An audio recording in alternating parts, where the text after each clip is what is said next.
Hi, and welcome back to Beyond The Shahada, your realistic guide to Islam. I'm Bree Charban. If you're new here, welcome to this safe space where we dive into the realities of Islam, especially from the perspective of a woman navigating faith, life, and everything in between. So we're about halfway through Ramadan, or at least we should be by the time this episode airs. I actually filmed these in advance, so forgive me if my timing's a little off. How are you holding up? Be honest. Are you feeling the struggle?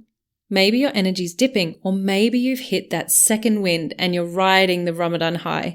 Whatever it is, let me know in the comments. I'd love to hear how you're doing.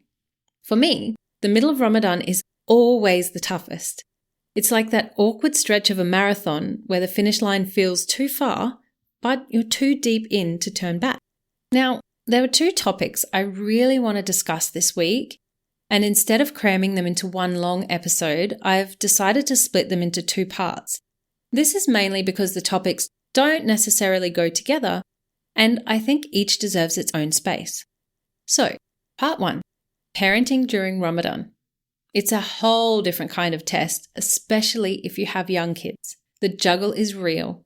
Between making suhoor, prepping iftar, managing the bedtime routines, and trying to squeeze in tarawih. It can feel like you are running on empty. You're the first to wake up and the last to fall asleep. And if you've got really little ones, well, maybe you're up throughout the night too. But hey, we're in this together. Today, let's talk about it. The struggles, the wins, and how we can navigate this beautiful but challenging time as parents. So it's early afternoon and you've hit your absolute limit. Your kids seem to be just tugging at every single last one of your nerves. You know that hour before bed when their energy peaks and their patience just bottoms out? Well, during Ramadan, that chaos starts way earlier in the day and stretches on forever, right up until they're eventually, finally fast asleep at night. You're riding the struggle bus, and let's be real, it's not just a bus. It's a full-on roller coaster with no seatbelt.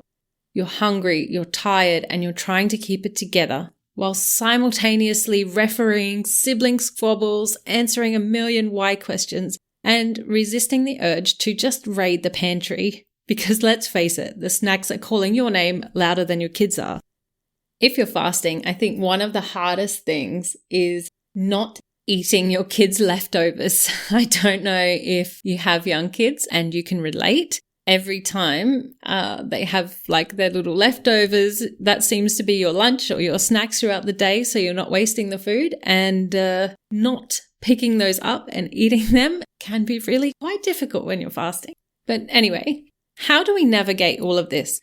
How do we find balance between being present for our kids and carving out time for our own acts of worship? And don't forget about the husband too. Well, let's be real for a moment. Are you actually struggling with parenting, or are you just tired, hungry, and utterly exhausted? Maybe even with a side of guilt. Because here's the thing, being a parent doesn't just stop because it's Ramadan. If anything, you end up with more to do. The cooking, the cleaning, the bedtime battles, the endless requests for snacks, it all piles up. And let's not forget the pressure to be this super spiritual super mum who prays tahajjud every night, reads the entire Quran, and still has the energy to whip up a gourmet iftar every night. Spoiler alert, that's not realistic. The truth is, everyone struggles. Yes, even those Instagram mums who make it look effortless. But here's the good news. Struggling does not mean you're failing.